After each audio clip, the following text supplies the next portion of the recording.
مسلمانوں کان کھول کر کے سن لو، تم سے پہلے بھی ہم نے بہت ساری قوموں کو آزمایا تھا، ہم نے ان کے اوپر طرح طرح کی مصیبتیں ڈالی تھی، طرح طرح کی آزمائشیں ڈالی تھیں۔ فَلَيَعْلَمَنَّ اللَّهُ الَّذِينَ صَدَقُوا وَلَيَعْلَمَنَّ الْكَاذِبِينَ۔ یہ اللہ کا دستور ہے، یہ اللہ کا قانون ہے، یہ اللہ کی سنت ہے، وہ ہر دور میں اپنے ایمان والے بندوں کو آزمائے گا تاکہ سچوں کو الگ کر دے، جھوٹوں کو الگ کر دے، مومن کو الگ کر دے، منافق کو الگ کر دے۔ ایمان کے راستے میں آزمائش تو آئے گی۔ ایمان کا راستہ کوئی اتنا آسان راستہ نہیں ہے۔ آپ نے جب لا الہ الا اللہ پڑھ لیا اور آپ نے اسلام کے اندر اپنے آپ کو داخل کر لیا تو تیار ہو جاؤ، آپ کے راستے میں طرح طرح کی مصیبتیں آئیں گی۔ ہو سکتا ہے ایسا بھی دور آئے کہ آپ کو لا الہ الا اللہ پڑھنے پر آپ کے منہ میں انگارے ڈال دیے جائیں، ایسا دور بھی آ جائے کہ توحید کے بدلے میں آپ کو اپنی جان گنوانی پڑ جائے۔ اللہ کے نبی نے ایسے موقع پر فرمایا تھا، لا تشرک باللہ وان قتلت او حرقت۔ اگر ایسا دور آ جائے کہ توحید کے بدلے میں تمہیں قتل کر دیا جائے، تمہیں جلا دیا جائے، تم قتل ہو جانا، تم جلنے پر جلنا گوارا کر لینا، مگر توحید سے کمپرومائز مت کرنا۔ آج کیا ہو رہا ہے؟ لکھنؤ سے 300 مسلمان، لکھنؤ سے 150 کلومیٹر دور ایک جگہ پہنچتے ہیں، میں جگہ کا نام نہیں لوں گا، ریکارڈنگ ہو رہی ہے۔ لکھنؤ سے 150 کلومیٹر دور پہنچتے ہیں 300 مسلمان، جس میں برقع پوش عورتیں بھی ہیں، اور وہاں جانے کے بعد ایک ایسی جگہ کی وہ زیارت کرنے جاتے، ایک ایسی جگہ کا دیدار کرنے جاتے ہیں، ایک ایسی جگہ کا درشن کرنے جاتے ہیں جہاں کے بارے میں ہم سب جانتے ہیں کہ اللہ کا ایک گھر گرا کر کے وہاں بت خانہ بنایا گیا، اور بڑے ڈنکے کی چوٹ پر کہتے ہیں صاحب ہم تو مسلمان ہیں۔ میڈیا ان مسلمانوں کو ہائی لائٹ بھی کرتا ہے، میڈیا کی نظر میں وہ بڑے اچھے مسلمان ہیں، میڈیا کہتا ہے کٹر مسلمانوں دیکھو تم کیسے مسلمان ہو، دیکھو یہ مسلمان ہیں، یہ اسلام کے ماننے والے ہیں، اور موقع آیا تو فلاں کے آگے بھی سر جھکانے کے لیے تیار ہو گئے، تم کیسے مسلمان ہو، تمہارے منہ سے تو اللہ کے سوا کوئی لفظ نہیں نکلتا۔ ہاں اے دنیا والوں، کان کھول کر کے سن لو، ہم نے جب لا الہ الا اللہ پڑھ دیا تو لا الہ الا اللہ کا مطلب یہی ہوتا ہے ہمارا سر جھکے گا تو اللہ کے آگے جھکے گا، ہماری پیشانی اگر جھکے گی تو اللہ کے آگے جھکے گی، ہم کسی کا نعرہ اگر لگائیں گے، کسی کی محبت کا ترانہ اگر گائیں گے، کسی کے آگے اگر ہم ہاتھ پھیلائیں گے تو وہ ذات صرف اور صرف اللہ کی ذات ہے، اور کسی اور کے در پہ سر جھکانے والا سب کچھ ہو سکتا ہے، مسلمان نہیں ہو سکتا۔ اور اسلام کا دشمن یہی چاہتا ہے۔ معاف کرنا اگر آپ کو یہ لگتا ہے کہ اسے آپ کی دولت سے پرابلم ہے، نہیں، نو پرابلم۔ ابھی میرے پاس ممبئی سے ایک عورت کی کال آئی، اسی بہار کی، بنگال کی رہنے والی وہ خاتون اس وقت ممبئی میں رہتی ہیں، کہنے لگی مولوی صاحب، شیخ صاحب، میرے والد ہائی کورٹ کے جج تھے، ریٹائر ہوئے ہیں، بہت اونچی پوسٹ پر تھے، آج ممبئی میں 3 کروڑ کا بنگلہ انہوں نے بنایا ہے، مولوی صاحب سب کچھ اچھا ہے مگر میرے والد کا دین سے کوئی تعلق نہیں ہے، انہیں علماء سے نفرت ہے، انہیں اسلام سے نفرت ہے، وہ نام کے مسلمان ہیں، ان کے اندر دینداری نام کی کوئی چیز نہیں ہے۔ معاف کرنا میرے بھائیوں، اگر ہماری قوم میں ایسے جج تیار ہو رہے ہیں، ایسے وکیل تیار ہو رہے ہیں، ایسے ڈاکٹر تیار ہو رہے ہیں جو نام کے مسلمان ہیں اور ان کے دل میں اسلام کی کوئی محبت نہیں ہے، ان کے دل میں اللہ کی کوئی محبت نہیں ہے، ان کے دل میں توحید نہیں ہے، ہمیں نہیں چاہیے ایسے وکیل، ہمیں نہیں چاہیے ایسے جج، ہمیں نہیں چاہیے ایسے ڈاکٹر، ہم ایسے جاہل، ہم ان سے بہتر اس جاہل مسلمان کو سمجھتے ہیں جو زیادہ پڑھا لکھا تو نہیں ہے مگر اللہ کی توحید کو جانتا ہے، اللہ کو پہچانتا ہے، اسے معلوم ہے کہ سر کس کے آگے جھکانا ہے، اسے معلوم ہے کس کے آگے نہیں جھکانا ہے۔ اور اسی لیے ہم کہتے ہیں دنیا جن مدرسوں کا مذاق اڑا رہی ہے، حکومت کے نشانے پر مدرسے، اپنوں کے نشانے پر مدرسے، غیروں کے نشانے پر مدرسے، مگر برہیٹ والوں اور جھارکھنڈ والوں اور گڈا والوں اور صاحب گنج والوں کان کھول کر کے سن لو، جب تک یہ مدرسے موجود ہیں، جب تک قال اللہ اور قال الرسول کی صدائیں مدرسوں میں بلند کی جا رہی ہیں، جب تک آپ کے بچے یہاں پہ قرآن پڑھ رہے ہیں، جب تک یہ مولوی حضرات یہاں پہ قرآن و حدیث پڑھا رہے ہیں، تب تک آپ کے بچے انشاءاللہ مرتد نہیں ہوں گے۔ یہاں سے پڑھنے والا بچہ دنیا کے کسی کونے میں چلا جائے، انشاءاللہ وہ مرتد نہیں ہوگا، وہ اسلام کا دامن کبھی ہاتھ سے جانے نہیں دے گا۔ ہم غریبوں کی پونجی کیا ہے میرے بھائی؟ ہم غریبوں کے مکان بڑے چھوٹے چھوٹے ہیں، جھوپڑ پٹیوں میں رہنے والے اور معمولی دکان چلانے والا اور مزدوری کرنے والا مسلمان بھی اگر آج اسلام کی محبت اس کے سینے میں موجود ہے، اللہ کی توحید اس کے سینے میں موجود ہے، رب کعبہ کی قسم اس ارب پتی سے بہتر ہے جس نے بڑے پیسے کما لیے، جس نے بڑی پراپرٹی بنا لی، بہت بڑا بزنس سنبھال لیا، مگر گائے کو دیکھ کر کے ہاتھ جوڑتا ہے، گائے کے پیشاب کو لے کے پی جاتا ہے اور شرمگاہ کو دیکھ کر اس کی عبادت کرتا ہے۔ اس غیر مسلم سے، اس مشرک سے، اس کافر سے وہ جاہل مسلمان بہتر ہے۔ اپنی توحید پر ناز کرو میرے بھائی۔ کبھی دیکھو کسی کو، ابھی اخبار میں نیوز آئی کہ صاحب فلاں معبود جن کا ابھی نیا عبادت خانہ تعمیر ہوا ہے، ہمارے پردھان منتری جی نے جس کا افتتاح کیا ہے، صاحب فلاں معبود کے درشن کے لیے لوگ جا رہے تو ان کو بڑا خلل ہو رہا ہے، ان کے آرام میں رکاوٹ آ رہی ہے، تو لہٰذا یہ طے کیا گیا کہ 15 گھنٹے جو ہے ان کی زیارت کی جائے، باقی ٹائم اس کی زیارت کو بند کر دیا جائے تاکہ ان کو آرام ملے۔ یہ یوٹیوبر لوگ سمجھ رہے ہیں میں کیوں اشاروں میں بات کر رہا ہوں؟ یہ بڑے خطرناک لوگ ہیں یہ۔ اچھی بات کو کس طریقے سے صحیح غلط رنگ دے دیا جائے اور غلط تھمبنیل لگا دیا جائے، یہ کوئی یوٹیوبر سے پوچھے۔ تقریر میں جو بات نہیں آئی ہے وہ آپ کو تھمبنیل پہ ملے گی، آدمی کھولے گا یار عبدالغفار صاحب نے کیا کہا، اندر کچھ موجود نہیں ہے۔ اللہ کے واسطے میرے یوٹیوبر بھائیوں برا نہ ماننا، مجھے شوق نہیں آپ پر کسی طریقے کی پابندی لگانے کا، مگر آپ اپنی حرکتوں کو سدھار لو میرے بھائی، آپ کی وجہ سے بڑی پریشانیاں کھڑی ہو رہی ہیں علماء۔ حالات یہ ہے میرے بھائیوں، ہندوستان کا پڑھا لکھا انسان، انٹیلیجنٹ انسان جس کے پاس بڑی بڑی ڈگریاں ہیں، وہ آج پتھر کے بت کے آگے جا کے سر جھکا رہا ہے۔ میرے بھائیوں ایسا منظر دیکھ کر کے اللہ کا شکر ادا کیا کرو، اللہ نے ہمیں توحید پر بنایا، اور جب توحید کے اس راستے پر آئے ہو تو کان کھول کر کے سن لو، یہ پھولوں کی سیج نہیں ہے، کانٹوں کا راستہ ہے۔ اسلام کا دشمن کبھی نہیں چاہے گا کہ آپ کی پیشانی ایک اللہ کے آگے جھکے۔ اللہ نے قرآن کے دوسرے پارے میں فرمایا وَلَا يَزَالُونَ يُقَاتِلُونَكُمْ حَتَّى يَرُدُّوكُمْ عَنْ دِينِكُمْ۔ اے نبی یہ کفار اور مشرکین تو یہی چاہتے ہیں، اسی لیے تم سے لڑنا چاہتے ہیں، تم کو اسلام سے ہٹانا چاہتے، تم کو دین سے ہٹانا چاہتے، تم کو مرتد بنانا چاہتے۔ بظاہر تم مسلمان رہو، سر پہ ٹوپی بھی لگا لو، نام عبداللہ رکھ لو، عبد الرحمن رکھ لو، لیکن تمہاری مینٹیلٹی کافر کی ہو جائے، تمہاری سوچ مشرک کی ہو جائے، تم اللہ کو نہ پہچانو، تم رسول کو نہ پہچانو، تمہیں توحید سے کوئی مطلب نہ رہے، ایسا مسلمان یہ چاہتے ہیں۔ فتنوں کا دور ہے میرے بھائی، اور یہ فتنے کم نہیں ہوں گے، یہ بڑھتے چلے جائیں گے۔ فتنہ کس کو کہتے ہیں؟ ایک عورت جاتی ہے اپنے سونے کا کنگن لے کر کے سونار کے پاس، اور سونار سے کہتی ہے کہ ذرا اس کو دیکھ لو، اس کا وزن کیا ہے اور اس کا کتنا پیسہ مجھے ملے گا۔ سونار نے ترازو پہ رکھا، کنگن کا وزن نکلا 5 گرام۔ پھر سونار نے اپنی کسوٹی پر پرکھا کہ اس سونے کے کنگن کے اندر اوریجنل سونا کتنا ہے۔ اس کسوٹی پر جب اس نے پرکھا، اس نے کہا محترمہ آپ کے 5 گرام کے کنگن کا جو اوریجنل وزن ہے وہ تو 4 گرام ہے، اس کے اندر 1 گرام تو ملاوٹ ہے۔ ہمارے ایمان کی، ہمارے توحید کی، ہمارے دین کی ملاوٹ، کھرے اور کھوٹے کو الگ کرنے کے لیے اللہ تعالیٰ نے دنیا میں طرح طرح کے فتنوں کو بھیجا ہے میرے بھائیوں، تاکہ ایمان میں کھرا کیا ہے کھوٹا کیا ہے الگ ہو جائے، اور قیامت کے پہلے فتنے بڑھتے چلے جائیں گے۔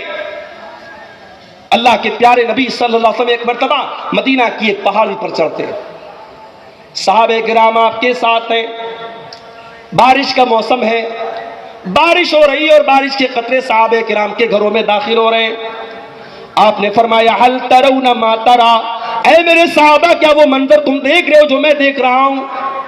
انی ارل فتن کمواقع القطر خلال بیوتکم، اے میرے صحابہ میں دیکھ رہا ہوں کہ فتنے تمہارے گھروں میں اس طریقے سے داخل ہو جائیں گے جیسے بارش کے قطرے تمہارے گھروں میں داخل ہو جاتے ہیں. بارش ہوتی ہے، آپ کھڑکی بند کر لیں، دروازے بند کر لیں، تب بھی بوچھار اندر آ جاتی ہے. اللہ کے نبی نے کیا مثال دی ہے کہ اے میرے صحابہ فتنے اس قدر آئیں گے کہ جس طریقے سے بارش کی بوندیں اور بارش کی بوچھار تمہارے گھروں میں کمرے بند کرنے کے باوجود اور دروازے بند کرنے کے باوجود اور کھڑکی بند کرنے کے باوجود آ جاتی ہے، فتنوں کی چنگاری اور فتنوں کی بوچھار تمہارے گھروں میں پہنچ جائے. میرے بھائیوں، آج کی میری تقریر کا عنوان یہی ہے، موجودہ دور کے بڑے بڑے فتنے کیا ہیں اور ان فتنوں سے بچنے کا راستہ کیا ہے. بڑا اہم ٹاپک ہے. میں جانتا ہوں رات کا آخری وقت ہے، بڑا مشکل وقت ہوتا ہے ایک مقرر کے لیے رات کو 1 بجے 1:30 بجے تقریر کرنا. اسے تقریر سنانے سے زیادہ اس بات کی فکر ہوتی ہے کہ نیند کا ٹائم ہے، آرام کا ٹائم ہے، لوگوں کو میں کیا سناؤں کہ وہ یہاں پہ ٹھہر جائیں، تھم جائیں، رک جائیں. مگر میں آج آپ کے سامنے بڑے اہم ٹاپک پر بات کر رہا ہوں. اس دور کے بڑے بڑے فتنے کیا ہیں، غور سے سنیے گا، انشاءاللہ کچھ باتیں آپ یہاں سے لے کے جائیں. اس دور کا سب سے بڑا فتنہ ایمان کو خطرے میں ڈالنے والی چیزوں کا فتنہ ہے. کبھی غور کرنا، بڑے بڑے کالجوں میں آپ کا بیٹا بھاگلپور میں پڑھ رہا ہے، آپ کی بیٹی کلکتہ میں پڑھ رہی ہے، قرآن سے دور ہے، وہ حدیث سے دور ہے، علماء سے دور ہے، دین کے علم سے دور ہے، مدرسے سے دور ہے. آپ کا وہ بیٹا، آپ کی وہ بیٹی، آپ کو لگ رہا ہے صاحب وہ تو میڈیکل کی تیاری کر رہا ہے، وہ تو انجینئرنگ کی تیاری کر رہی ہے. آپ کے اس بیٹے اور بیٹی کے اندر سلو پوائزن ڈالا جا رہا ہے، اسلام سے نفرت. آپ کی بیٹی کلکتہ میں 3 سال رہنے کے بعد جب گھر آتی ہے، اسے نقاب اچھا نہیں لگتا، اسے پردہ اچھا نہیں لگتا. باہر نکلنے لگتی ہے، ماں کہتی ہے بیٹا نقاب پہ نکل. کہتی ہے ماں تو کیسی پرانے دور کی بات کرتی ہے، میں پڑھی لکھی لڑکی ہوں، میں میڈیکل کی تیاری کر رہی ہوں، میں انجینئرنگ کی تیاری کر رہی ہوں، مجھے پردہ کی کیا ضرورت ہے.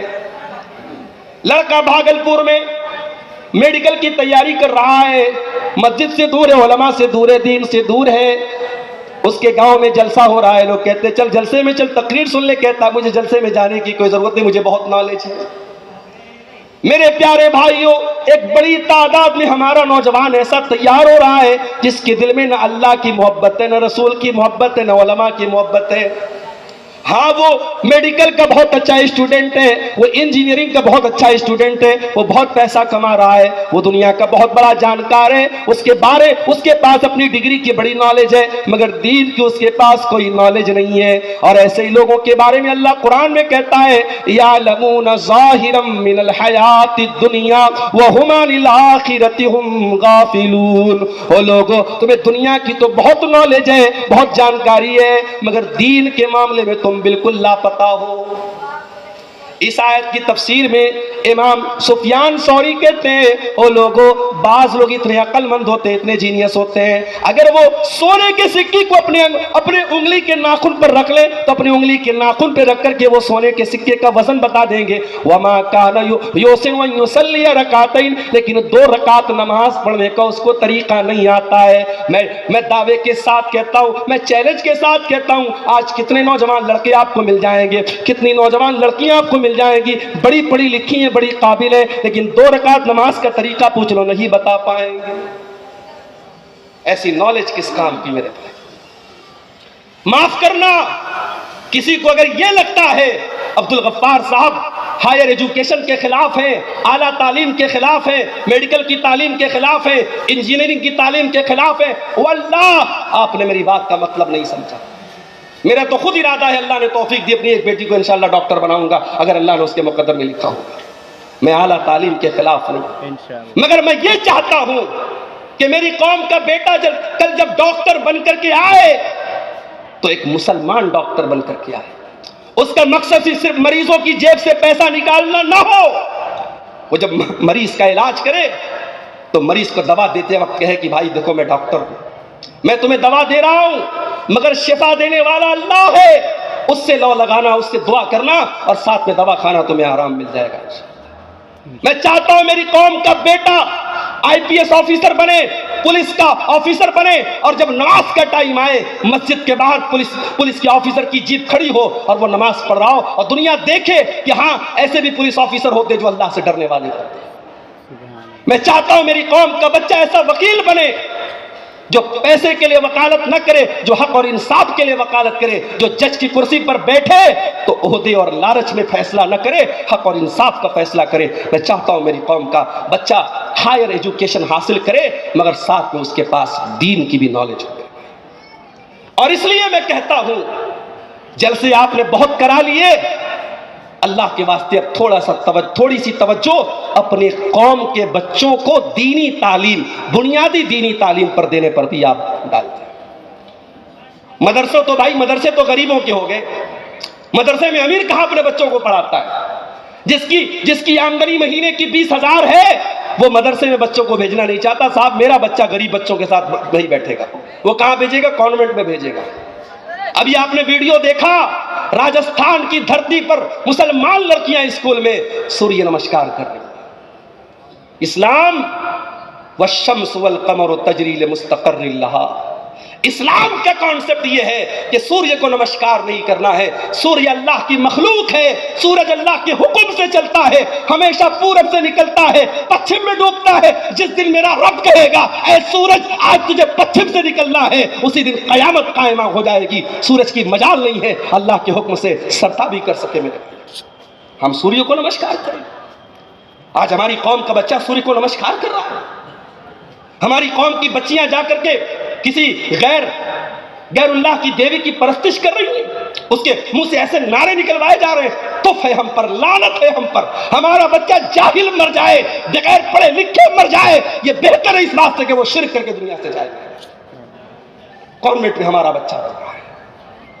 25 دسمبر کی تاریخ آتی ہے، کرسمس کا تہوار آتا ہے، کانوینٹ میں ہمارے بچوں کو سکھایا جاتا ہے سانٹا کلوز آتا ہے، بچوں کو چاکلیٹ دیتا ہے۔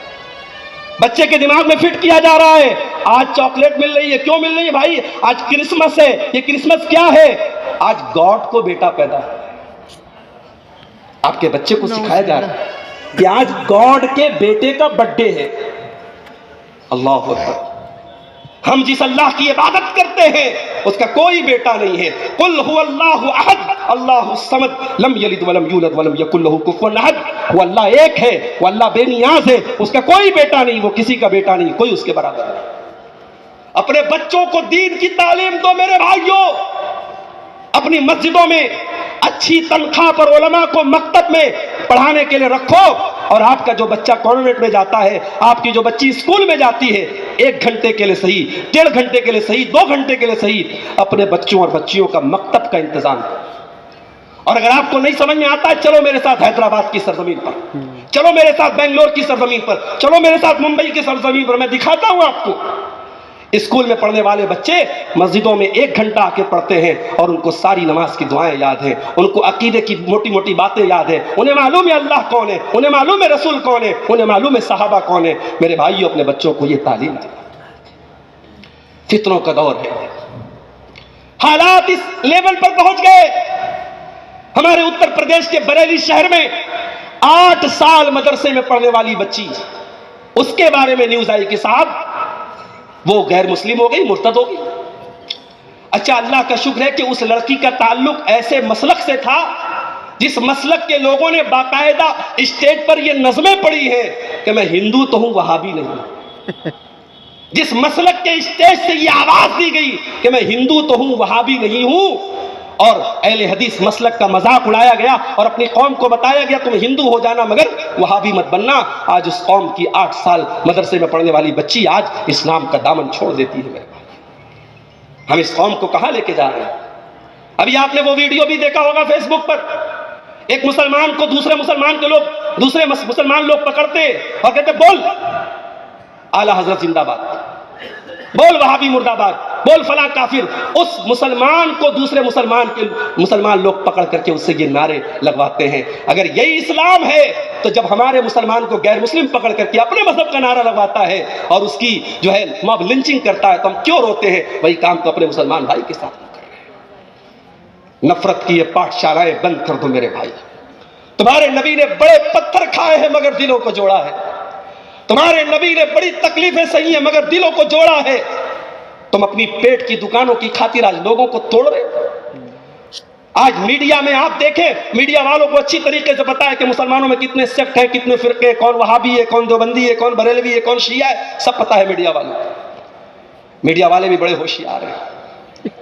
دوسرے مسلک کے علماء کو مائک لگا کے ان کے منہ میں مائک ڈال کے پوچھے بتائیے آپ کا فلاں مسلک کے بارے میں کیا کہنا ہے، ان کے بارے میں کیا کہنا ہے، ان کے منہ سے اگلوانا چاہتے ہیں۔ میرے بھائیو، اتحاد پیدا کرو۔ اور آؤ، جب اتحاد کی بات آئی ہے، میں قرآن کی وہ آیت آپ کے سامنے پڑھتا ہوں۔ اتحاد اگر پیدا کرنا ہے، یونٹی پیدا کرنا ہے، ایکتا پیدا کرنا ہے، قرآن نے طریقہ بتا دیا۔ وَاعْتَصِمُوا بِحَبْلِ اللَّهِ جَمِيعًا، تم اللہ کی رسی کو مل کر کے تھام لو۔ وَلَا تَفَرَّقُوا، اور آپس میں فرقوں میں نہ بٹنا، آپس میں تم اختلاف نہ کرنا، تم فرقہ بندی نہ کرنا۔ تمہیں اگر ایک ہونا ہے، تمہیں متحد ہونا ہے تو اللہ کی رسی کو تھام لو۔ اے اللہ تیری رسی کیا ہے؟ آؤ اللہ کے نبی سے پوچھتے ہیں، اے اللہ کے نبی اللہ کی رسی کیا ہے؟ آپ نے فرمایا انی قد ترکت فیکم شیئین لن تضلوا بعدہما، میں دو چیزیں تمہارے بیچ میں چھوڑ کے جا رہا ہوں، جب تک تم ان کو تھامے رہو گے کبھی گمراہ نہیں ہو سکتے۔ ایک اللہ کی کتاب اور ایک اس کے نبی کی سنت ہے۔ ابھی آج جمعہ میں نے تیتریا میں پڑھایا، راستے میں مڈرو میں رکا، ایک صاحب پوچھنے لگے مولوی صاحب شب برات کا روزہ رکھنا کیسا ہے؟ اہل حدیث پوچھ رہا ہے کہ شب برات کا روزہ رکھنا کیسا ہے۔ نوٹ کر لو میری بات، شب برات نام کی کوئی چیز ہی نہیں ہے اسلام میں۔ 15 شعبان کی رات کی فضیلت میں، اس دن روزہ رکھنے کی فضیلت میں کوئی صحیح حدیث نہیں آئی ہے۔ ہاں، شعبان کا مہینہ، اس مہینے کے بارے میں اللہ کے نبی کی صحیح حدیث ہے کہ سال بھر کے جو اعمال ہوتے ہیں بندوں کے، وہ اللہ کے سامنے اسی مہینے میں پیش کیے جاتے ہیں۔ اس لیے اللہ کے نبی رمضان کے بعد اگر سب سے زیادہ کسی مہینے میں روزہ رکھتے تھے تو شعبان میں رکھتے تھے۔ شعبان کا مہینہ اسٹارٹ ہو چکا ہے، آپ روزہ رکھیے، جتنا روزہ رکھ سکتے ہیں رکھیے۔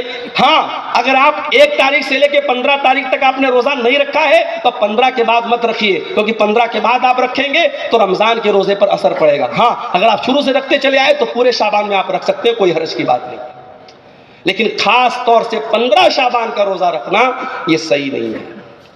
اختلاف اگر ہو رہا ہے اس کو آپ قرآن و حدیث سے دور کیجیے۔ رجب کا مہینہ گزرا، 27 رجب کی تاریخ آئی، بہت سارے لوگ 27 رجب کو ایک نماز پڑھتے ہیں، صاحب صلاۃ الفیہ، 1000 رکعت نماز، روزہ رکھتے ہیں، کہتے ہیں اس دن روزہ رکھنے سے گناہ معاف ہو جاتے ہیں۔ ہمارے علماء بیٹھے، پوچھو ان سے، معراج کا واقعہ آیا پیش اللہ کے نبی کے ساتھ، لیکن کون سے مہینے میں آیا، کون سی تاریخ میں آیا، کوئی کنفرمیشن نہیں ملتا ہے، کوئی تاریخ نہیں ملتی ہے۔ سیرت کی کتابیں کہتی ہے بہت اختلاف ہے، آپ نے تاریخ مقرر کر دی۔ میرے پیارے ساتھیوں، آج یہ اختلاف بھی امت کے لیے بہت بڑا فتنہ بن چکا ہے۔ اپنے اختلافات کو دور کرو اور آؤ اللہ کے نبی کی سپریم کورٹ میں لے کر کے آ جاؤ۔ یہ وہ سپریم کورٹ ہے جس کے ڈیسیزن کو ٹھکرانے والا مومن ہی نہیں رہ جائے گا۔ اللہ قرآن میں فرماتا ہے فَلَا وَرَبِّكَ لَا يُؤْمِنُونَ حَتَّى يُحَكِّمُوكَ فِي مَا شَجَرَ بَيْنَهُمْ ثُمَّ لَا يَجِدُوا فِي أَنفُسِهِمْ حَرَجًا مِّمَّا قَضَيْتَ وَيُسَلِّمُوا تَسْلِيمًا۔ اے نبی، آپ کے رب کی قسم، یہ لوگ اس وقت تک مومن نہیں ہو سکتے جب تک اپنے سارے اختلافات میں اے نبی آپ کو اپنا جج نہ بنا لے، آپ کو اپنا فیصل نہ بنا لے اور آپ کی بات کو تسلیم نہ کر لے۔ مسلمان کی شان تو یہی ہونی چاہیے۔ مسلمان یہ پوچھتا ہے کہ صاحب رفع الیدین اللہ کے نبی اپنی زندگی کی آخری سانس تک کرتے تھے کہ نہیں کرتے تھے، مجھے دلیل لا کے دو۔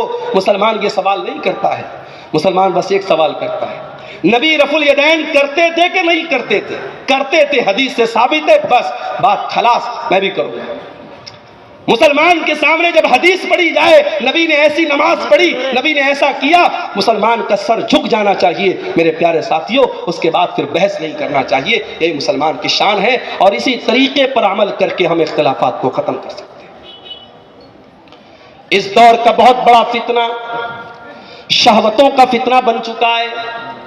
مولانا معراج سلفی کی تقریر آپ نے سنی، آج عورتوں کا کیا حال ہے، گھر سے بغیر پردے کے جوان لڑکی نکل رہی ہے۔ بڑی عجیب بات ہے، 60 سال والی 70 سال والی نقاب میں نکل رہی ہے اور 20 سال والی بغیر پردے کے نکل رہی ہے۔ اور معاف کرنا میرے بھائیوں، آپ کے یہاں کے جلسوں میں جو بہت ساری چیزیں شریعت کے خلاف ہو رہی ہیں اس میں سے ایک یہ بھی ہو رہی ہے۔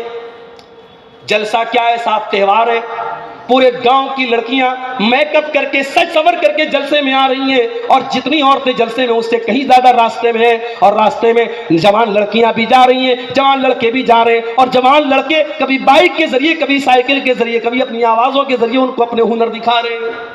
معاف کرنا میرے بھائیو، یہ بے حیائی ہے، اور اسلام بے حیائی کا دین نہیں ہے۔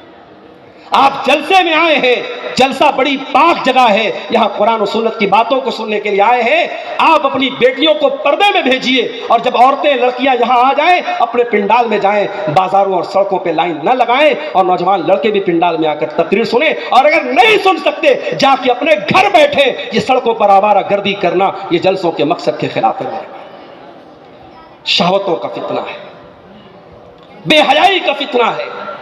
آج ہماری مسلمان لڑکیوں کی جب شادیاں ہوتی ہیں، آپ دیکھیں شادیوں میں کس طریقے کے ڈریس پہنے جا رہے ہیں، ساڑی، لہنگا، اور ایسے سوٹ اور ایسے فراک جس میں پوری آستین نظر آ رہی ہے، پورا پیٹ نظر آ رہا ہے، پوری پیٹ نظر آ رہی ہے، اور ایسا کپڑا بھاگلپور کی مارکیٹ سے، کلکتہ کی مارکیٹ سے، مہگامہ کی مارکیٹ سے، پاکڑ کی مارکیٹ سے بھائی اپنی بہن کو لا کے دے رہا ہے، شوہر اپنی بیوی کو لا کے دے رہا ہے۔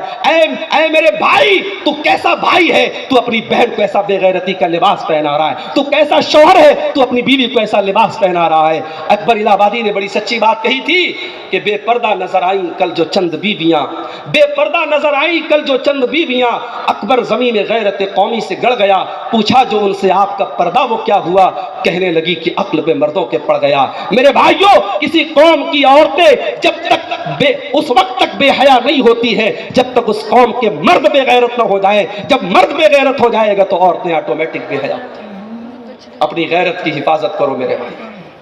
اللہ کے نبی فرماتے ہیں 3 لوگ ایسے قیامت کے دن اللہ تعالیٰ نہ تو ان کو دیکھے گا، نہ ان سے بات چیت کرے گا، نہ ان کو گناہوں سے پاک و صاف کرے گا۔ نمبر 1 العاق لوالدیہ، اپنے ماں باپ کو ستانے والا۔ نمبر 2 المرأۃ المترجلہ، مردوں کی نقل کرنے والی اور مردوں کی چال ڈھال اپنانے والی عورت۔ اور نمبر 3 الدیوث الذی یقر فی اہلہ الخبث، وہ بے غیرت مرد جس کے گھر میں بے غیرتی کا کام ہوتا اور اس کو کوئی فرق نہ پڑتا ہو۔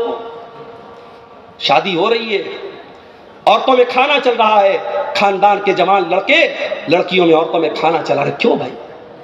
کیا ایک دن کے لیے پردہ معاف ہو گیا؟ ایک دن کے لیے بے پردگی معاف ہو گئی؟ نہیں میرے بھائی، پردہ شادی کے موقع پر بھی ہونا چاہیے، جلسے میں بھی ہونا چاہیے، مسجدوں میں بھی ہونا چاہیے۔ ابھی ایک صاحب نے مجھے واٹس ایپ کیا، مولانا اس پر بھی تھوڑا بول دیجئے گا، ہمارے برہیٹ کے علاقوں میں مسجدوں میں عورتوں کا انتظام ہے، کچھ لوگوں کو بڑی تکلیف ہے، بڑا اعتراض کرتے ہیں۔ جو مسجد میں عورتوں کے جانے پر اعتراض کرتا ہے وہ اپنے ایمان کی خیر بنائے، اس لیے کہ مسجد میں جانے کی اجازت عورتوں کو میں نے اور آپ نے نہیں دی، ہمارے مولانا، ہمارے ناظم اجلاس صاحب نے نہیں دی ہے، ہمارے علماء کرام نے نہیں دی ہے۔ مسجد میں عورتوں کو جانے کی اجازت ہمارے نبی نے دی ہے۔ اللہ کے پیارے نبی نے فرمایا لا تمنعوا اماء اللہ عن المساجد، اللہ کی بندیوں کو مسجد جانے سے مت روکو، مگر ہاں مسجد میں سپریٹ انتظام عورتوں کا ہونا چاہیے، ان کی انٹری الگ ہو، ان کے راستے الگ ہو، اور پردے میں آئے وہ۔ اور خاص طور سے میں آج میں نے تتریا میں جمعہ پڑھایا، وہاں بھی میں نے یہ بات کہی کہ ہمارے اس انصاری برادری کی جو مسجدیں ہیں پورے اس پرکھنڈ میں، پورے اس علاقے میں، صاحب گنج سے لے کے گڈا تک، میں ایک چیز دیکھتا ہوں، جمعہ کی نماز میں عورتوں کا انتظام نہیں۔ بڑی مسجد ہے ماشاءاللہ، 2 منزلہ مسجد ہے، عورتوں کا انتظام نہیں۔ کیوں نہیں ہے میرے بھائی؟ اگر آپ یہ سمجھتے ہیں کہ برہیٹ کے جلسے میں عورتوں کا انتظام ہم نے کرا لیا اور عورتوں نے دین سیکھ لیا، ہم نے نیما میں اور ہم نے لال مٹیا میں اور ہم نے فلاں علاقوں میں جلسے کر لیے اور عورتوں کا انتظام کر دیا اور وہاں عورتیں آ گئی اور دین سیکھ لیا، غلط سوچ ہے آپ کی۔ ایک رات کے جلسے سے عورتیں دین نہیں سیکھیں گی۔ ہر مسجد میں جہاں جمعہ کی نماز ہوتی ہے آپ عورتوں کا انتظام رکھیے، سپریٹ انتظام، الگ انتظام، اور وہاں اپنے گھر کی عورتوں کو جمعہ میں لے کے جائیے۔ اور میں دعوے کے ساتھ کہتا ہوں سال کے 52 جمعہ کے خطبے اگر آپ کے گھر کی ماؤں بہنوں نے اور بیٹیوں نے اس میں شرکت کی اور 52 آدھا گھنٹے کے جمعہ کے خطبے انہوں نے سنے، دین کی بہت ساری نالج لے کر کے وہ گھر جائیں گی اور انشاءاللہ بہت ساری برائیوں سے وہ بچنے لگیں گی۔ آج آپ کو حیرت ہوگی کتنی عورتوں کو نماز کا صحیح طریقہ نہیں آتا، وضو کا طریقہ نہیں معلوم، غسل کا طریقہ نہیں معلوم، حیض اور نفاس کے ضروری مسائل نہیں معلوم۔ جو مدرسے میں پڑھی لڑکی ہے، عالمہ ہے، اس کی بات میں نہیں کر رہا ہوں، عام عورتوں کی بات کر رہا ہوں۔ اپنی عورتوں کو دین سکھاؤ میرے بھائی۔ نبی اکرم کے دور میں انصار کی عورتیں آتی تھیں اور بڑے پرائیویٹ مسائل بھی اللہ کے نبی سے پوچھ لیتی تھیں. اما عائشہ نے ایک مرتبہ بڑی حیرت کا اظہار کرتے ہوئے فرمایا نعم النساء نساء الانصار، انصار کی عورتیں تو بڑی بہترین عورتیں ہیں. لا یمنعہن الحیاء ان یتفقہن فی الدین، وہ دین سیکھنے کے معاملے میں شرماتی نہیں ہیں. اپنی عورتوں کو دین سکھاؤ. ایسا دیندار بناؤ اپنی بیٹیوں کو کہ تم کو مسئلہ پوچھنا پڑے تو اپنی بیٹی سے پوچھو. حضرت ابو بکر صدیق کو دیکھو، آخری ٹائم ہے، انتقال کا ٹائم ہے. ان کی بیٹی حضرت عائشہ ان سے ملنے کے لیے آتی ہیں. باپ کا آخری ٹائم ہے اور ابو بکر صدیق اپنی بیٹی سے سوال کرتے ہیں اے میری بچی، اللہ کے نبی کے کفن میں کتنے کپڑے تھے؟ ابو بکر صدیق کون ہے؟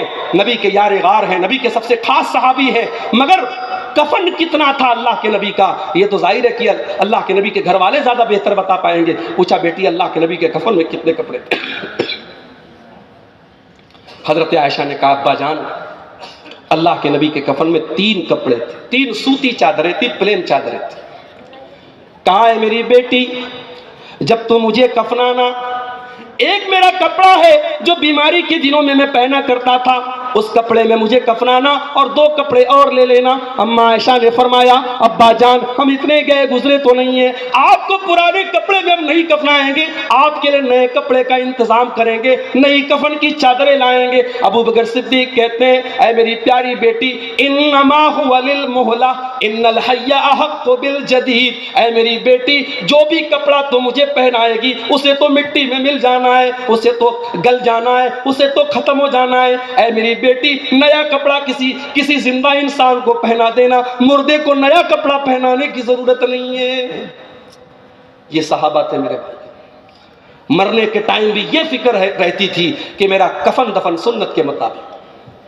آج کتنے مسلمان ہیں مرنے کے بعد ان کے گھر میں تیجا ہو رہا ہے، 10واں ہو رہا ہے، برسی ہو رہی ہے، 40واں ہو رہا ہے، قرآن خوانی ہو رہی ہے، کتنے کام بدعت کے ہو رہے ہیں، شریعت کے خلاف ہو رہے ہیں. خبردار، اگر آپ کو یہ لگتا ہے آپ کے مرنے کے بعد آپ کے گھر میں کوئی بدعت ہوگی، آپ وصیت کر کے جائیے، اپنے گھر والوں سے کہہ کے جائیے، اپنے بیٹوں سے کہہ کے جائیے میرے جنازے کی نماز سنت کے مطابق پڑھائی جائے، مجھے دفنایا جائے سنت کے مطابق، مجھے کفنایا جائے سنت کے مطابق. آپ وصیت کر کے جائیے میرے بھائی. تو آج فتنوں کا دور ہے میرے بھائی، اور فتنے ایسے فتنے پیدا ہو رہے ہیں. اللہ کے نبی فرماتے بادروا بالاعمال فتنا، ایسا دور آنے والا ہے، فتنوں کا ایسا دور آنے والا ہے. یصبح الرجل مؤمنا ویمسی کافرا، صبح کو ایک انسان مومن ہوگا اور شام ہوتے ہوتے کافر ہو جائے گا، شام کو مومن ہوگا اور صبح ہوتے ہوتے کافر ہو جائے گا. اس وقت کے آنے کے پہلے تم نیکی کے کاموں میں جلدی کر لو، جلدی کر لو میرے بھائی. اب انتظار میں مت رہو کہ مولانا مرتضیٰ صاحب تقریر کریں گے نماز پر تب ہم نماز کی پابندی کریں گے، عبد الغفار صاحب جب نماز پر بولیں گے تب ہم نماز کی پابندی کریں گے. اب انتظار مت کرو میرے بھائی. کب کس کی موت کا کون سا بہانہ آ جائے، کب کس کی موت کا پروانہ آ جائے، کون سی بیماری کب کس کو آ جائے، ہم نہیں بتا سکتے. آج تو وہ دور ہو گیا میرے بھائی. میرے استاد محترم بنارس کے جامعہ سلفیہ کے ہمارے استاد مولانا عبید اللہ طیب صاحب، 20 فروری کو میسج آیا کہ مولانا کی طبیعت بہت خراب ہے، دعا کریں. 21 کو میسج آیا بہت حالت سیریس ہے، دعا کریں. 22 کو میسج آیا انتقال ہو گیا. میرے بھائیوں آج بیماری کی خبر آتی ہے، صبح کو شام کو انتقال کی خبر آ جاتی ہے. انتظار مت کرو. اگر اللہ نے دولت دی ہے اور آپ صحت مند ہیں، انتظار مت کرو 60 سال کے ہو جائیں گے تب حج کر لینا. جاؤ جلدی سے حج کا فارم بھرو، حج کر لو، عمرہ کا فارمیلٹی پوری کرو، عمرہ کرو. نماز نہیں پڑھتے ہو تو نماز پڑھو. اور معاف کرنا، اگر اللہ نے آپ کو بزنس مین بنایا ہے، دولت والا بنایا ہے، 4 پیسے سکون سے آ رہے ہیں اور آپ کی زندگی میں نماز کا ٹائم نہیں ہے تو کبھی غور کرنا میری بات پر. یہ جو تم پیسہ کما رہے ہو نمازوں کو چھوڑ کے، کہیں یہ مال یہ دولت تمہارے لیے فتنہ نہ بن جائے.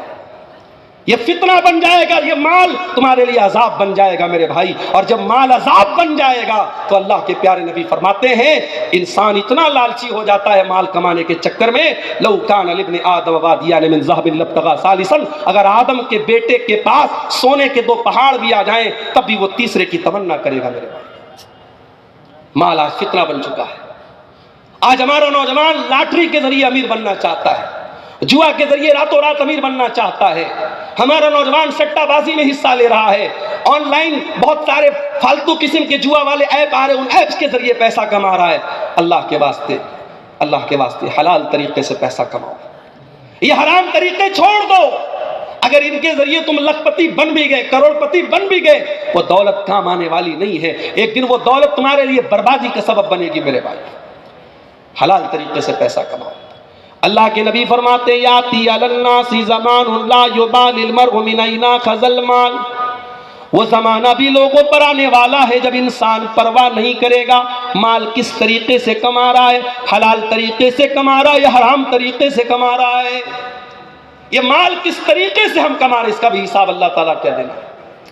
اللہ کے پیارے نبی صلی اللہ علیہ وسلم فرماتے ہیں لا تزول قدم ابن آدم من عند ربه یوم القیامہ، انسان قیامت کے دن ہل نہیں سکتا جب تک 5 سوالوں کا جواب نہ دے دے۔ ان 5 سوالوں میں یہ سوال بھی کیا جائے گا وعن مالہ من این اکتسبہ وفیما انفقہ، مال تو نے کہاں سے کمایا اور کہاں خرچ کیا۔ مال کماؤ میرے بھائی۔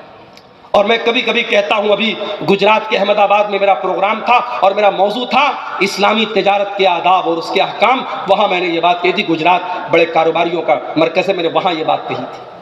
میں نے کہا تھا ہماری قوم کو کاروباریوں کی بھی ضرورت ہے۔ جب کاروباریوں کی بات آتی ہے کہتے صاحب مارواڑی بڑے کاروباری ہوتے ہیں، گجراتی بڑے کاروباری ہوتے ہیں، سندھی بڑے کاروباری ہوتے ہیں۔ میں نے کہا ہم اپنی قوم کے بارے میں یہ سننا چاہتے ہیں کہ لوگ کہیں مسلمان بہت بڑا کاروباری ہوتا ہے، ہماری قوم بہت اچھا بزنس کرتی ہے، ہمیں کاروباریوں کی ضرورت ہے۔ یہ مدرسے کیسے چلیں گے، یہ یتیم خانے کیسے چلیں گے، یہ بنات کے ادارے کیسے چلیں گے، یہ تمام ادارے اور تمام مسجدیں کیسے چلیں گی، یہ اماموں کی تنخواہیں کیسے دی جائیں گی۔ ہماری قوم کو کروڑ پتیوں کی بھی ضرورت ہے میرے بھائی، مگر جتنے بھی کروڑ پتی بن جاؤ، قرآن کی ایک آیت یاد رکھو میرے بھائی۔ اللہ فرماتا ہے یا ایھا الذین آمنوا لا تلہکم اموالکم ولا اولادکم عن ذکر اللہ، اے ایمان والو تمہارے پاس جتنا بھی مال آ جائے، جتنے بھی بیٹے اور اولاد تم کو ہو جائے، تمہارا مال تم کو کہیں اللہ کے ذکر سے غافل نہ کر دے، کہیں اپنی اولاد کے چکر میں تم اللہ کو بھول نہ جانا۔ اے ایمان والو مال کے چکر میں اللہ کو فراموش نہ کر دینا اور اولاد کے چکر میں اللہ کو فراموش نہ کر دینا۔ قرآن کے 18ویں پارے میں اللہ فرماتا ہے رجال اللہ تلہیہم تجارت ولا بیع عن ذکر اللہ، حقیقت میں اللہ کے نیک بندے تو وہ ہوتے ہیں، ایمان والے بندے تو وہ ہوتے ہیں، وہ کاروبار بھی کرتے ہیں، وہ بزنس بھی کرتے ہیں، وہ دکان بھی چلاتے ہیں، لیکن جب نماز کا ٹائم آتا ہے، حی علی الصلاۃ کی آواز آتی ہے، جب اللہ کی طرف بلانے والا مؤذن ان کو بلاتا ہے، اپنے کاروبار کو بند کر کے وہ نماز کی طرف دوڑ جاتے ہیں۔ کیوں ایسا کرتے ہیں؟ اللہ فرماتا ہے یخافون یوما تتقلب فیہ القلوب والابصار، میرے ان بندوں کو قیامت کے دن کا ڈر ہے، ان کو ڈر ہے وہ اللہ کے یہاں کیا جواب دیں گے۔ آج ہمارے نوجوان سوشل میڈیا کے بھی بڑے دیوانے ہیں۔ پہلے میں پروگراموں میں جاتا تھا، کبھی کوئی ایک نوجوان سیلفی لے لیتا تھا، الگ بات، اب تو صاحب سیلفی لینے کی ہوڑ لگی ہے۔ مولانا صاحب میرے ساتھ تھوڑی سی سیلفی لے لیجیے، اب وہ سیلفی لے لیا، اب کل اسٹیٹس پہ لگائے گا، پرسوں فیس بک پہ ڈالے گا، کتنے لوگوں نے لائک کیا، کتنے لوگوں نے میرے اسٹیٹس کو دیکھا۔ میرے پیارے نوجوان ساتھیوں، تمہیں لوگوں کے لائک کی فکر ہے، تمہیں لوگوں کے اس بات کی فکر ہے کتنے لوگوں نے تمہاری پوسٹ کو لائک کیا، تمہارے اسٹیٹس کو دیکھا۔ کاش اتنی فکر ہم کو اس بات کی ہو جائے کل قیامت کے دن اللہ تعالیٰ ہم کو لائک کرے گا یا نہیں کرے گا۔ وہ فیس بک پر فلٹر کر کے اپنے چہروں کو خوبصورت بنانے والے میرے نوجوان بھائیوں، میری بہنوں جو اپنے فوٹوز کو سوشل میڈیا پر ڈال رہی ہو، کہیں قیامت کے دن ہمارے ان خوبصورت چہروں کو اللہ تعالیٰ جہنم کی آگ میں نہ ڈال دے۔ وجوہ یومئذ علیہا غبرہ ترہقہا قترہ اولئک ھم الکفرۃ الفجرہ۔ اللہ قرآن میں کہتا ہے قیامت کے دن کچھ ایسے بھی چہرے آئیں گے جو بڑے گندے ہوں گے، بڑے دھول سے اٹے ہوئے ہوں گے، جہنم کی آگ میں ڈالے جائیں گے۔ یہ کافروں کے چہرے ہوں گے، یہ برے لوگوں کے چہرے ہوں گے، یہ اللہ کے نافرمانوں کے چہرے ہوں گے۔ فیس بک پر آپ نے اپنے فوٹو کو فلٹر کے ذریعے خوبصورت کر لیا، کل قیامت کے دن اپنے چہرے کو جہنم کی آگ سے کیسے بچاؤ گے میرے بھائیو؟ اس کی چنتا بھی کر لو۔ اللہ ہمیں لائک کرے گا کہ نہیں کرے گا؟ آج ہم نے موبائل پر انگلی سے کیا ٹچ کیا ہے، ہم نے براؤزر کے اندر کیا کیا دیکھا ہے، ہم نے ہسٹری کو ڈیلیٹ کر دیا، ہم نے واٹس ایپ کی چیٹنگ کو ڈیلیٹ کر دیا، ہم نے یوٹیوب کی ہسٹری کو ڈیلیٹ کر دیا، ہم نے کیا دیکھا ہمیں پتا، ہمارے موبائل کو پتا ہے۔ مگر میرے پیارے بھائیوں، اللہ قرآن میں کہتا ہے حتی اذا ما جاؤوها شہید علیہم سمعہم وابصارہم وجلودہم بما کانوا یعملون۔ میرے بندو، جب تم قیامت کے دن آؤ گے، تمہارے کان بھی تمہارے خلاف گواہی دیں گے، تمہاری آنکھیں بھی تمہارے خلاف گواہی دے گی، اور تمہارے بدن کی چمڑی بھی تمہارے خلاف گواہی دے گی۔ تم نے انگلی سے کیا ٹچ کیا، تم نے کانوں سے کیا سنا، تم نے آنکھوں سے کیا دیکھا۔ آج فیس بک کی ریلز چل رہی ہے، ریلز چل رہی ہے، عالم بھی دیکھ رہا ہے، مولانا صاحب بھی دیکھ رہے ہیں، حافظ جی بھی دیکھ رہے ہیں۔ ریلز میں اچھی بھی چیزیں آ رہی ہیں، بری چیزیں بھی آ رہی ہیں۔ میرے بھائیوں، ایسی چیز دیکھتے ہی کیوں ہو جس کے اندر حرام اور حلال دونوں چیزیں آ رہی ہیں؟ مت دیکھو ان سب چیزوں کو، اس لیے کہ آپ جو دیکھ رہے ہیں آپ کی آنکھیں سب کیپچر کر رہی ہیں۔ موبائل کا کیمرہ پتہ نہیں کتنے میگا پکسل کا ہے، مگر ہماری آنکھوں میں جو اللہ تعالیٰ نے میگا پکسل رکھا ہے، یہ آنکھیں سب ریکارڈ کر رہی ہیں، اور قرآن کہتا ہے قیامت کے دن یہ آنکھیں وہ ساری ریکارڈنگ پیش کریں گی، کان سب پیش کرے گا، چمڑی سب پیش کرے گی۔ وَقَالُوا لِجُلُودِهِمْ لِمَ شَهِدْتُمْ عَلَيْنَا، اور انسان کہے گا اپنی چمڑی سے کہ تو کیسے بول رہی ہے، میں نے کیا کیا ٹچ کیا تھا، تو کیسے بتا رہی ہے۔ اپنی چمڑی کے اوپر حیرت کرے گا کہ آج میری انگلی کیسے بول رہی ہے، میرے بدن کی توچا کیسے بول رہی ہے۔ قَالُوا أَنطَقَنَا اللَّهُ الَّذِي أَنطَقَ كُلَّ شَيْءٍ، وہ چمڑی بولے گی، وہ ہمارے بدن کی توچا بولے گی، آج اللہ نے ہم کو بولنا سکھایا، اور ہم بتائیں گے تو نے کہاں کہاں ٹچ کیا تھا۔ 14 فروری کی تاریخ گزری، ہماری قوم کا بچہ، ہماری قوم کی بیٹیاں، ہمارے قوم کے بیٹے بھی بے حیائی کے اس دن کو کلکتہ میں منا رہے تھے۔ کوئی ہوٹلوں میں منا رہا ہے، کوئی پارکوں میں منا رہا ہے، کوئی ریسٹورنٹ میں منا رہا ہے۔ آج عزت و آبرو کی دھجیوں کو اڑایا جا رہا ہے، آج زناکاری کی جا رہی ہے، بدکاری کی جا رہی ہے۔ میرے پیارے بھائیوں، جس کمرے میں آپ نے غلط کام کیا ہوگا، جس ہوٹل کے روم میں آپ نے زناکاری کی ہوگی، کل قیامت کے دن وہ جگہ بھی گواہی دے گی۔ اذا زلزلت الارض زلزالها واخرجت الارض اثقالها وقال الانسان ما لها يومئذ تحدث اخبارها۔ قیامت کے دن یہ زمین بولے گی، یہ برہیٹ کے مدرسے کا یہ گراؤنڈ بولے گا، اے اللہ یا ہزاروں لوگوں نے بیٹھ کر کے تیرے دین کی باتوں کو سنا تھا۔ یہ دھرتی بولے گی، کیا 2 دن تک پروگرام ہوتا رہا، اے اللہ تیرا قرآن پڑھا جاتا رہا، تیرے نبی کی حدیثیں پڑھی جاتی رہی، اور جہاں ہم نے گناہ کیا ہوگا، جہاں ہم نے پاپ کیا ہوگا، وہ دھرتی بھی قیامت کے دن بولے گی۔ میرے بھائیو، اس دن ہم اللہ کو کیا جواب دیں گے، اس کی بھی ہم فکر کریں۔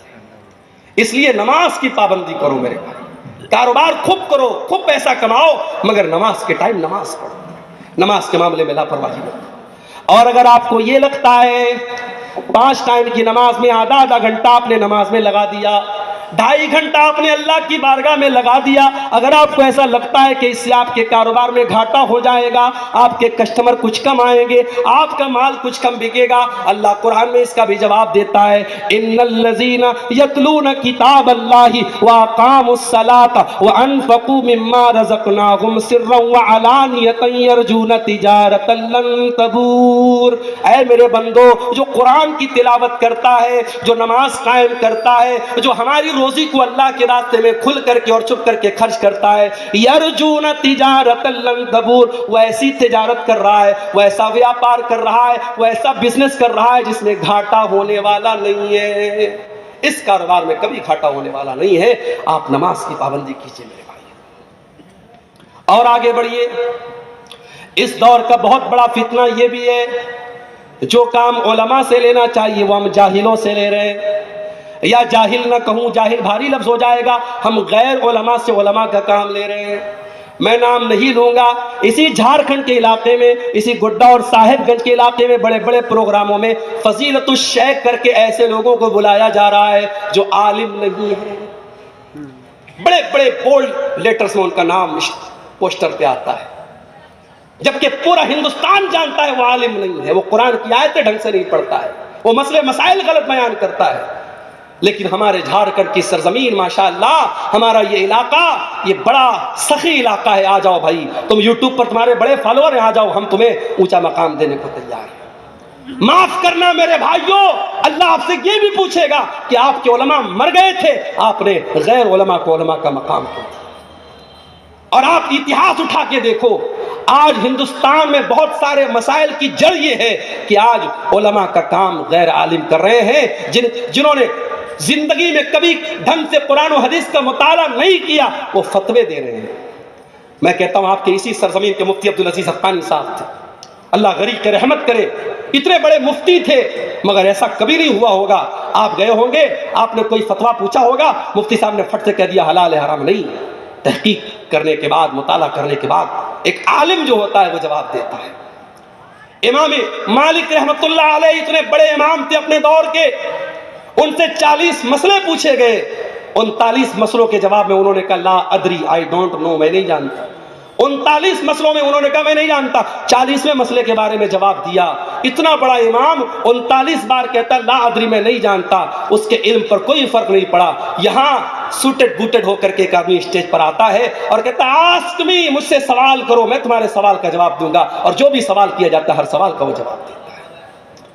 میرے پیارے بھائیوں، قیامت کی ایک نشانی یہ بھی اللہ کے نبی نے بتائی ہے کہ علماء کو چھوڑ کر کے لوگ جاہلوں کو اپنا مفتی بنا لیں گے۔ اللہ کے پیارے نبی فرماتے ہیں، صحیح بخاری کی 100 نمبر کی روایت ہے، ان اللہ لا يقبض العلم انتزاعا ينتزعه من العباد، اللہ تعالیٰ دنیا سے علم کو اچانک نہیں اٹھائے گا، ولكن يقبض العلم بقبض العلماء، بلکہ اللہ تعالیٰ دنیا سے علماء کو اٹھا لے گا، حتی اذا لم يبق عالما، یہاں تک کہ جب علماء دنیا سے چلے جائیں گے، اتخذ الناس رؤوسا جہالا، لوگ جاہلوں کو اپنا سردار بنا لیں گے اور جاہلوں سے فتویٰ پوچھیں گے، فسئلوا فافتوا بغیر علم، اور وہ بغیر نالج کے، بغیر علم کے فتویٰ دیں گے اور خود بھی گمراہ ہوں گے اور دوسروں کو بھی گمراہ کریں گے۔ کتنے لوگ ہیں ہمارے قوم میں کہتے ہیں صاحب ہم انجینئر علی مرزا کو فالو کرتے ہیں۔ یہ جو لفظ بولتے ہیں نا ہم فالو کرتے ہیں، یہ بہت بڑی بات ہے۔ کسی کو فالو کرنے کا مطلب یہ ہے آپ نے اس کو ٹیچر مانا، آپ نے اس کو اپنا استاد مانا۔ ارے تو نے اپنا استاد ایسے انسان کو مانا جو نبی کے صحابہ کو برا بھلا کہتا ہے۔ بڑے بڑے مسائل پر بڑے بڑے جو علماء خاموش رہتے، یہ انجینئر علی مرزا صحابہ کرام کے درمیان، جیسے مکھی جو ہوتی ہے نا، مکھی کبھی پھول پر نہیں بیٹھتی ہے، مکھی پاخانے پر بیٹھتی ہے اور پاخانے کی گندگی کو وہ نکالتی ہے۔ انجینئر علی مرزا کا کام کیا ہے؟ صحابہ کے بیچ میں جو جھگڑے ہوئے، جو اختلاف ہوئے، وہ پورے کے نکالتا ہے اور کہتا ہے حضرت علی کے دور میں یہ ہوا، حضرت معاویہ کے دور میں یہ ہوا۔ ہم کیا کہتے ہیں؟ اہل حدیث کا عقیدہ کیا ہے؟ ہمارے علماء نے ہمیں کیا سکھایا ہے؟ ہم نے 8 سال 10 سال مدرسوں میں کیا سیکھا ہے؟ ہم نے تو یہی سیکھا ہے میرے بھائی، نبی کے صحابہ کے درمیان جو جھگڑے ہوئے ان کا معاملہ اللہ کے حوالے کر دو۔ نبی کے صحابہ کے درمیان جو اختلاف ہوئے اپنی زبان کو بند رکھو، مت ان کی قرید مت کرو، ان کے بارے میں زیادہ جانچ پڑتال مت کرو، ان کا معاملہ اللہ کے حوالے کر دو۔ ہمارا عقیدہ تو یہ ہے میرے بھائی۔ آپ علی مرزا کو فالو کرتے ہیں؟ میرے بھائیوں، علماء سے اپنا تعلق مضبوط کرو۔ اس دور کے بہت بڑے فتنوں میں سے ایک فتنہ یہ ہے کہ ہمارا نوجوان اپنے علماء سے دور ہو گیا، اور میں اپنے علماء سے بھی کہنا چاہوں گا آپ نوجوانوں سے اپنا تعلق جوڑیں۔ آپ مسجد کے امام ہیں، آپ مدرسے کے ٹیچر ہیں، گاؤں کے نوجوان اگر غلط راستے پہ جا رہے ہیں، آپ نوجوانوں سے اپنا تعلق بڑھائیں، میل محبت ان سے بڑھائیں، ان سے دوستی کریں، ان کی مصیبتوں میں کام آئیں، ان کے دکھ کو اپنا دکھ سمجھیں، ان کے درد کو اپنا درد سمجھیں۔ جو میرے نبی کا طریقہ تھا، جو صحابہ کا طریقہ تھا، میرے بھائیوں، ہمیں اپنے علماء سے اپنے تعلق کو مضبوط کرنا ہوگا۔ آئیے فتنوں کے اس دور میں ہماری ڈیوٹی کیا ہے؟ ایک فتنہ اور بیان کر دو، عورت کا فتنہ۔ مولوی صاحب یہ کیا بول رہے ہیں آپ؟ عورت بھی فتنہ ہے کیا؟ جی ہاں، عورت فتنہ ہے۔ میری مائیں بہنیں برا مت مانے، میں ابھی وضاحت کر رہا ہوں اس بات کی۔ عورت کیوں فتنہ ہے؟ آئیے میں نبی کی 2 حدیثیں آپ کو پڑھ کے سناتا ہوں۔ اللہ کے پیارے نبی فرماتے ہیں ما ترکت فتنۃ اضر علی الرجال من امتی من النساء، میں نے اپنی امت کے مردوں کے لیے عورت سے خطرناک کوئی فتنہ نہیں چھوڑا ہے۔ سب سے خطرناک فتنہ اگر میری امت کا کوئی ہے تو عورت ہے۔ دوسری حدیث اللہ کے پیارے نبی فرماتے ہیں دنیا کلھا متاع وخیر متاع الدنیا المرأۃ الصالحہ، دنیا کی سب سے قیمتی دولت نیک عورت ہے۔ اے اللہ کے نبی، آپ کی 2 باتیں الگ الگ کیوں ہیں؟ ایک طرف آپ کہتے ہیں دنیا کا سب سے بڑا فتنہ عورت ہے، اور ایک طرف آپ کہتے ہیں کہ دنیا کی سب سے بڑی دولت عورت ہے۔ میری پیاری ماں بہنوں، نبی نے خود ہی جواب دے دیا، جب عورت نیک بن جائے، جب عورت دیندار بن جائے، جب عورت صالحہ بن جائے تو وہ دنیا کی سب سے بڑی دولت ہے، اور جب وہ عورت اللہ کے دین سے نکل جائے، پردے سے نکل جائے، شرم و حیا سے نکل جائے تو اس سے بڑا فتنہ کوئی نہیں ہے۔ اسی لیے اللہ کے نبی نے تعلیم دی، اسی لیے اللہ کے نبی نے تعلیم دی، جب عورت گھر سے نکلے تو پردے میں نکلے۔ بلکہ قرآن میں اللہ تعالیٰ نے ایک عورت کو کسی غیر محرم سے اگر بات کرنا پڑ جائے، اللہ تعالیٰ نے غیر محرم سے بات کرنے کا سلیقہ بھی عورت کو سکھایا۔ فرمایا فلا تخضعن بالقول فیطمع الذی فی قلبہ مرض، اے مسلمان عورتوں، جب تمہیں کسی غیر مرد سے بات کرنا پڑ جائے تو تم نرمی کے ساتھ اور لچک کے ساتھ بات مت کرنا، بلکہ تمہارے انداز میں کڑا پن ہونا چاہیے، تم کڑک انداز میں بات کیا کرو۔ وقلن قولا معروفا، اور جو بھی بات کرو صحیح بات کرو، دستور کے مطابق کرو۔ قرآن بتا رہا عورت کو بات کرنے کا طریقہ، اور کیوں ایسا کہا؟ کہا کہ سامنے والے کے دل میں کہیں تمہارے خلاف، تمہارے لیے کوئی امید کا پودا نہ اس کے دل میں پیدا ہو۔ رانگ نمبر سے کال آئی عورت کے موبائل پہ، لڑکی کے موبائل پہ۔ اب ایک طریقہ تو یہ ہے، رانگ نمبر ہے، جلدی سے فون کاٹ دیا، نمبر بلاک کر دیا، اور دوسرا طریقہ یہ بات کرنے لگی۔ اب جب بات کرنے لگے گی اور مٹھاس کے ساتھ اور محبت کے ساتھ بات کرنے لگے گی، بات آگے بڑھے گی۔ کتنے واقعات اس بات کے گواہ ہے کہ رانگ نمبر سے آنے والی ایک کال اور غلط نمبر سے آنے والا ایک میسج وہ جا کر کے ختم ہوتا ہے زناکاری اور بدکاری پر۔ میری ماں اور بہنوں، بڑے ادب کے ساتھ کہنا چاہتا ہوں، موبائل آپ کے لیے بڑا خطرناک ہتھیار بن چکا ہے۔ اس موبائل پر ہماری بہن اگر انسٹاگرام چلاتی ہے، واٹس ایپ چلاتی ہے، فیس بک چلاتی ہے، میں بڑے یقین کے ساتھ کہتا ہوں، بڑی احتیاط کرو میری بہنوں۔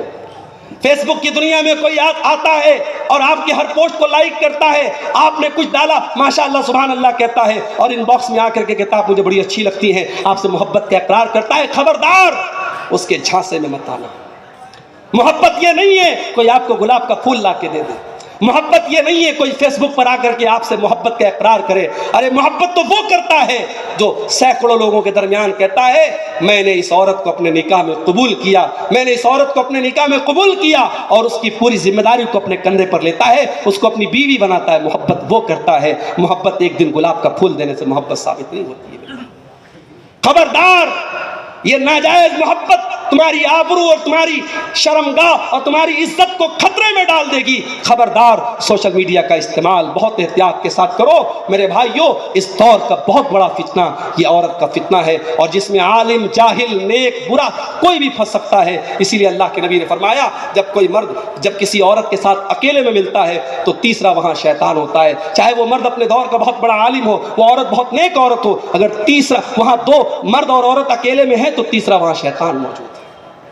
اب اس فتنے کے دور میں ہم کیا کریں، یہ ہمارے ٹاپک کا آخری پہلو ہے، اس کو ہم بیان کر کے بعد ختم کریں گے۔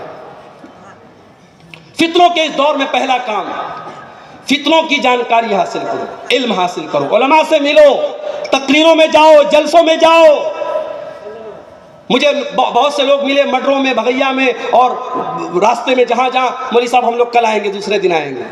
یہ 2 دن کے جلسے میں پہلے دن کی کوئی ویلو ہی نہیں ہے۔ اگر 2 دن کے جلسے میں پہلے دن کی ویلو نہیں ہے تو پھر جلسہ 1 دن کراؤ بھائی۔ لوگ بتاتے ہیں صاحب مولوی صاحب پہلے دن لوگ کم آتے ہیں، دوسرے دن زیادہ آتے ہیں۔ یہ ماحول نہیں ہونا چاہیے۔ جلسہ اگر 2 دن کا ہے، دونوں دن آپ جائیں، یا 2 دن آپ مت کرائیے اگر اس کو برداشت نہیں کر سکتے۔ ان جلسوں اور تقریروں کو ہندوستان کے چنندہ علماء آپ کے بیچ میں آتے ہیں، اور یہ جلسے والے بڑی محنت کر کے، بڑی منت سماجت کر کے ان کا ٹائم لیتے ہیں۔ آپ قدر کریں، آپ کبھی غور کریں، ان دیہات کے علاقوں میں، ان پہاڑوں کے بیچ میں ہندوستان کے کونے کونے سے علماء، میرا ربانی صاحب ممبئی اور بنگلور سے چلے آ رہے ہیں، اور کوئی ممبئی سے آ رہا ہے، کوئی بنارس سے آ رہا ہے، کوئی جھارکھنڈ سے آ رہا ہے، کوئی یوپی کے سدھارتھ نگر سے آ رہا ہے، کوئی اٹاوا سے آ رہا ہے۔ یہ علماء آپ کے چنندہ علماء آپ کے دھرتی پر آتے ہیں، یہ آپ کے لیے بڑی خوشی کی بات ہے میرے بھائی۔ آپ علماء سے اپنا تعلق مضبوط کریں، علم حاصل کریں۔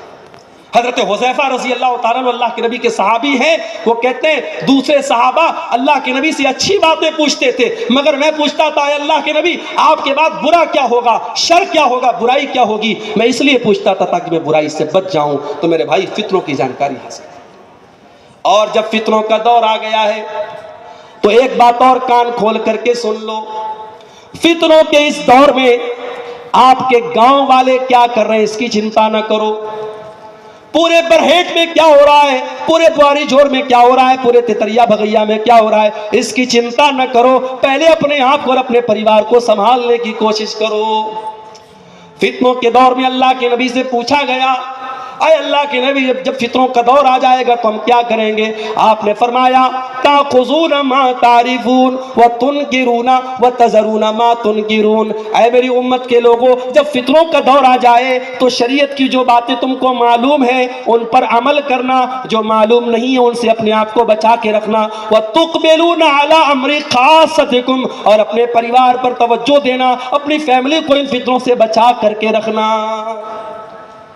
آج ہمارا مسئلہ یہ ہے، ہمیں گاؤں بھر کی فکر ہے، پورے محلے کی فکر ہے، ہمیں اپنے پریوار کی فکر نہیں ہے۔ ہماری بیٹی کہاں جا رہی، ہمارا بیٹا کہاں جا رہا ہے، اس کی فکر نہیں، پورے گاؤں کی ہمیں فکر ہے۔ میرے بھائی اپنے پریوار پر توجہ دو۔ ہر انسان اپنے پریوار سے بڑی محبت کرتا ہے، اپنے بچوں سے ہم بڑا پیار کرتے ہیں، بچوں کو ذرا سی چوٹ پہنچ جائے ماں باپ بلکنے لگتے ہیں۔ ابھی بنارس کے ہمارے ایک دوست تھے، ابھی 1 ہفتہ پہلے کا واقعہ ہے، ان کا 1.5 سال کا بچہ، 18 مہینے کا بچہ، مکان کی چھت ڈھلائی ہو رہی تھی، سلیب ابھی نیا نیا سلیب بنا تھا، چھوٹا بچہ تھا، کھیلتے کھیلتے چھت پر پہنچا، چھت پر منڈیر نہیں تھی، چھت پر کوئی باؤنڈری نہیں تھی، چھت سے نیچے گلی میں گر گیا۔ 1.5 سال کا 18 مہینے کا بچہ، بڑا معصوم بچہ، بڑا پیارا بچہ، بچہ سیریس ہو گیا، بنارس کے بڑے ہاسپٹل میں لے کے جایا گیا، 24 گھنٹے بچہ چل نہیں پایا، انتقال ہو گیا۔ میرے بھائی میں اس وقت اتفاق سے باہر گیا ہوا تھا، مجھے خبر لگی، میں نے جب اپنے دوست کو فون کیا، وہ صرف رو رہا ہے، اس کی آنکھوں سے آنسو بہ رہے، کہہ رہے مولانا میرے بچے کی خطا کیا ہے، میرا بچہ کیوں چلا گیا؟ میں نے صبر کی تلقین کی، میں نے کہا اللہ آپ کو اس کا اجر دے گا، آپ صبر سے کام لیجیے۔ بڑی محبت کرتے اپنے پریوار سے میرے بھائی۔ کتنے لوگ ہیں اسی جھارکھنڈ کے، اسی آپ کے علاقے کے، دلی میں جا کے کام کرتے، کلکتہ میں کام کرتے، ممبئی میں کام کرتے، کیوں؟ کبھی آپ نے سوچا ہے دبئی میں اور سعودی میں جو لوگ کام کرتے ہیں بڑی اچھی زندگی نہیں گزارتے ہیں؟ ہمیں لگتا ہے صاحب وہاں تو اے سی میں رہتے ہوں گے، 24 گھنٹے وہاں محلوں میں آرام سے رہتے ہوں گے۔ کبھی آپ جا کے دیکھیں سعودی میں اور دبئی میں جو کام کرنے والے ورکرز ہیں ان کے کارخانے کیسے ہوتے ہیں؟ یہاں ان کے بچے عیش کر رہے ہیں، ان کی بیوی اے سی میں رہ رہی ہے، ان کے بچے کولر میں رہ رہے ہیں، وہاں بیچارے گرمی میں دھوپ میں ان کو ستایا جاتا ہے۔ میرے بھائیوں انسان اتنی تکلیفیں کس کے لیے اٹھاتا؟ اپنی فیملی کے لیے اٹھاتا ہے۔ جس فیملی سے ہم اتنا پیار کرتے ہیں کہ ہم گوارا کر لیں گے ہماری فیملی جہنم کی آگ میں چلی جائے۔ جس باپ نے 18 سال تک اپنی بچی کو محبتوں سے پالا تھا، بچپن میں اسے قرآن پڑھایا تھا، اسے مدرسے میں ڈالا تھا، کل جب وہ 18-20 سال کی جوان لڑکی جب وہ مرتد ہو جاتی ہے اور باپ کا گھر چھوڑ کے کسی غیر مسلم کے ساتھ فرار ہو جاتی ہے، اور اگلے دن نیوز آتی ہے کہ افسانہ آکانشا بن گئی اور عائشہ پوجا بن گئی، تو سوچو اس باپ کے کلیجے پر کیسی چھریاں چلتی ہوگی، اس ماں کے دل پر کیسی چھریاں چلتی ہوگی۔ میرے بھائیو اپنی اولاد کے عقیدے کی فکر کرو، اپنی اولاد کے دین کی فکر کرو، اپنی اولاد کی آخرت کی فکر کرو۔ ابراہیم علیہ السلام جب اپنے لخت جگر اسماعیل کو اور اپنی بیوی ہاجرہ کو مکہ میں چھوڑ کے جانے لگے تو کیا دعا کرتے ہیں؟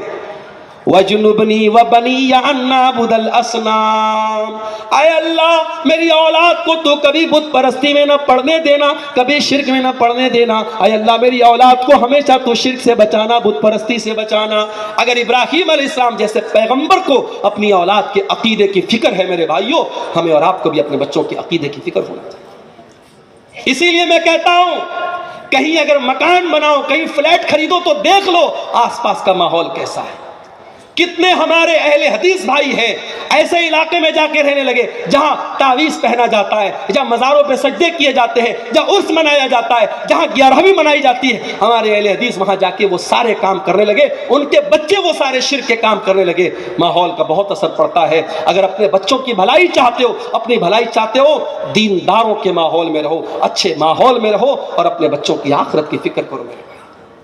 اور آخری چیز، یہ فتنوں کا دور ہے میرے بھائی، اور ہم جانتے ہیں ان فتنوں سے اگر کوئی بچا سکتا ہے تو اللہ کی ذات بچا سکتا ہے۔ اس لیے دعا کیا کرو اللہ سے کہ اے اللہ تو ہمیں فتنوں سے بچانا۔